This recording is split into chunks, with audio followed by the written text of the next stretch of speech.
what the accent is, I'm Israeli and Canadian, so God save the Queen. Nazareth village is a little bit different from other places that you are going to see here in the land. Often you see either holy sites, they very often have churches associated with them, or you see what's left after an archaeological dig is over. After 2,000 years, there's rarely anything left that is more than waist height, just the bottom parts of the walls. Here, you're going to see whole buildings that we have made completely ourselves, but they're very carefully based on the archaeology of 2,000 years ago. We have used only the building styles and the materials that we found that they were using. Also, you're going to see people dressed in first century costume, walking around and living life as Jesus would have lived it. As we go through, you can take as many photographs or videos as you like, including of our people, as long as it's for your personal use. If you have a commercial use in mind, you just have to speak to our office or send us an email at the end. Just an interesting note for you, Nazareth Village is a not-for-profit that operates under a larger Christian charity that's based out of Edinburgh in Scotland in the UK, called the Nazareth Trust. I'll talk a little bit more about that later. They're the owners of our property outside. We have a nice 6-hectare property approximately, and we will see that as we proceed. Let's begin. Come on in, please.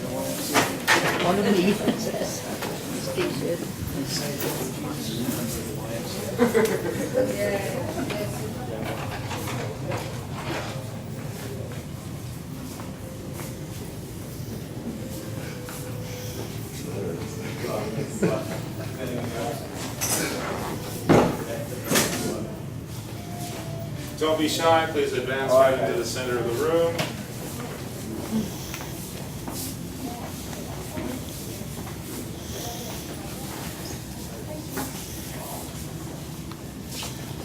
The last person can close the door for us, please.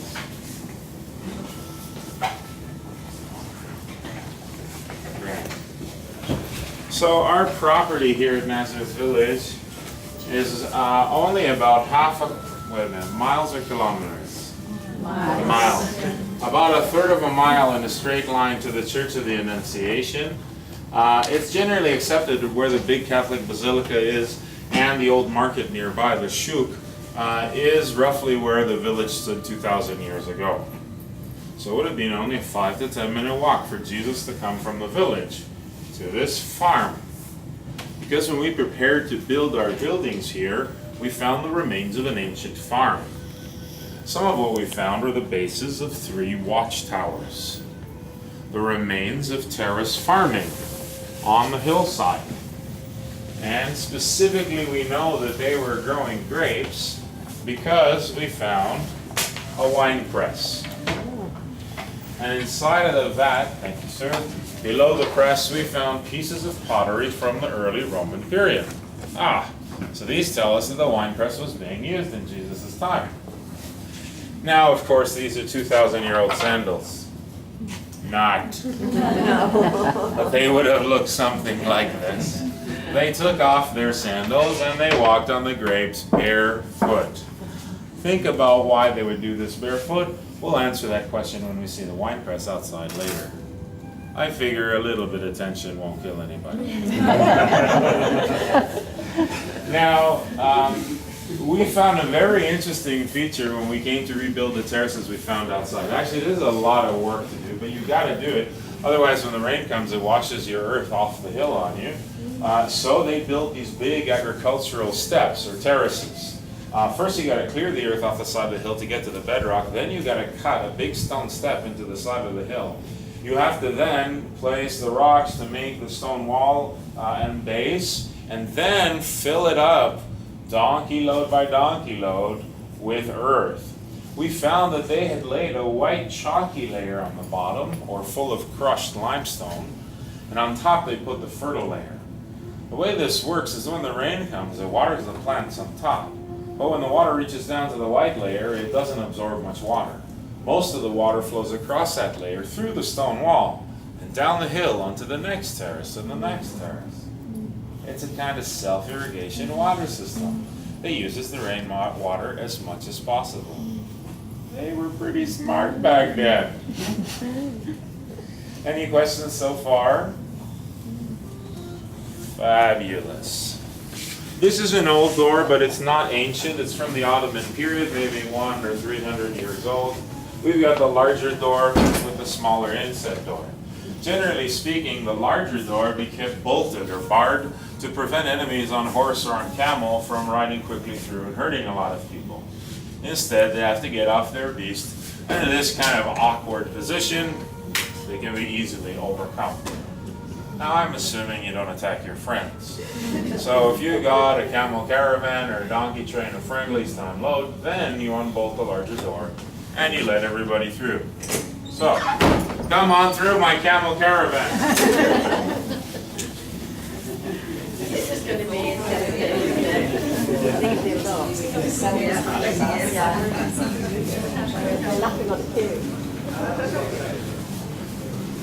Let's take a few more steps forward. I did. Thank you. That would have been the perfect size for me. I hope you don't mind being compared to dromedary. Just temporarily. Again, if I have the last person close the door, but please watch your fingers on this door. Thank you. The modern city of Nazareth is pictured here as a thriving place full of about 80,000 people. In case you've never seen it before, the signature of the Dome of the Annunciation is in the center. This was built in the 60s on top of an older basilica. But the Nazareth of Jesus' day, we believe, was just a small village, maybe 400 or 500 people. The historians believe that the people who started Nazareth originally came from farther south in Judea, and quite possibly the area of Bethlehem. This is almost for sure related to the Gospel of Luke. Luke tells us that Augustus Caesar commands for a census to be done of the whole Roman world, and everyone has to sign up in their hometown, where they're originally from. So Luke tells us that Joseph and Mary leave Nazareth and travel to Bethlehem to register, because Joseph is from the house of David. Yes, he's originally from Bethlehem in Judea. Now we all know the Christmas story. Mary's pregnant and she gives birth in Bethlehem, not in Nazareth. I know, 6 months.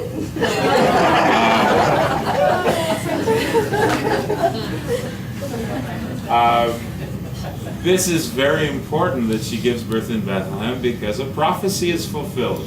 Micah chapter 5 verse 2 in brief says that the Messiah will be born in Bethlehem. And so we see that God is arranging human history.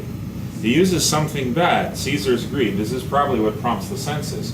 More people in his empire means more taxes. To do something good, have Jesus born where he's supposed to be born. Pretty cool! Now, why is this little land important from a geopolitical standpoint?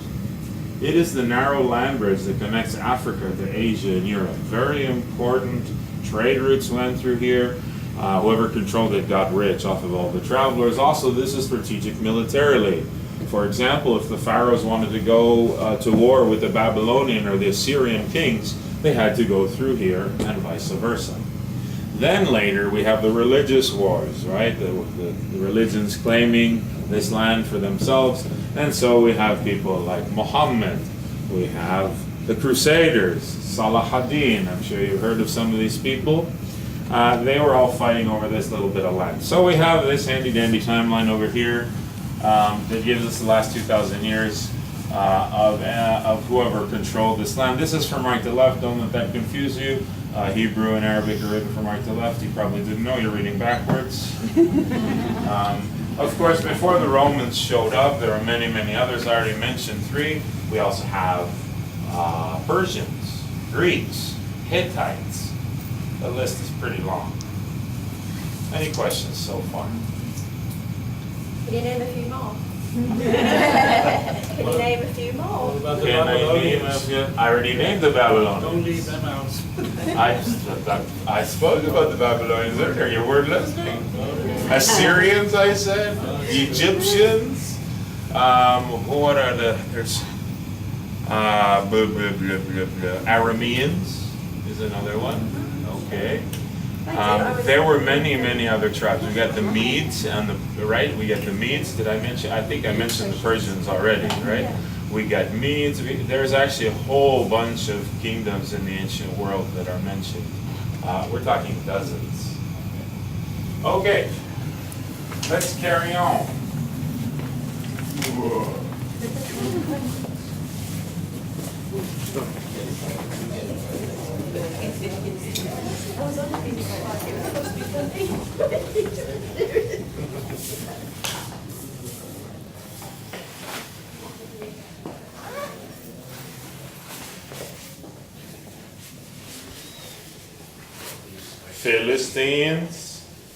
Philistines, Canaanites, the Sidonites, right, in the north, the Sidonites, right? Of course, Canaanites is a whole bunch of tribes. There's about 10 different people groups, right?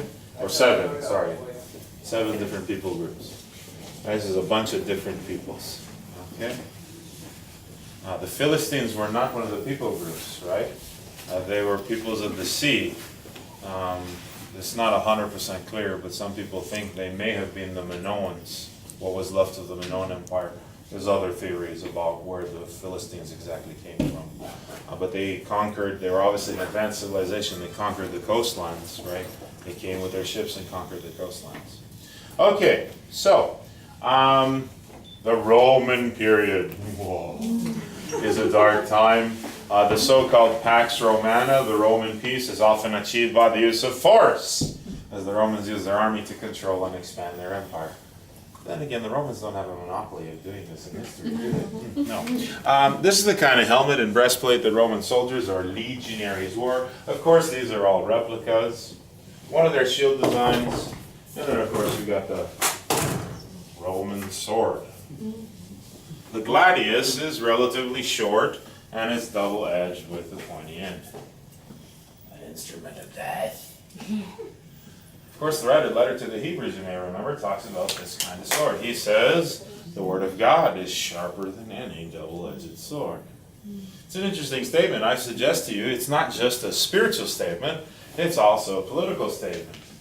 The God of the Bible, the God of the Hebrews, is the true God, and he's mightier than the mighty Roman army. Amen. Amen.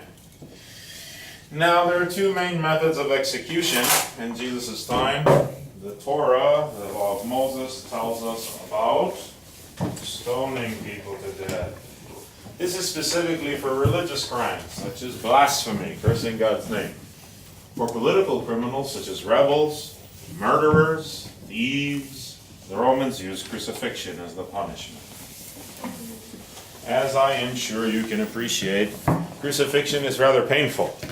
But people don't actually die from the pain. They die from not being able to breathe properly in this kind of position.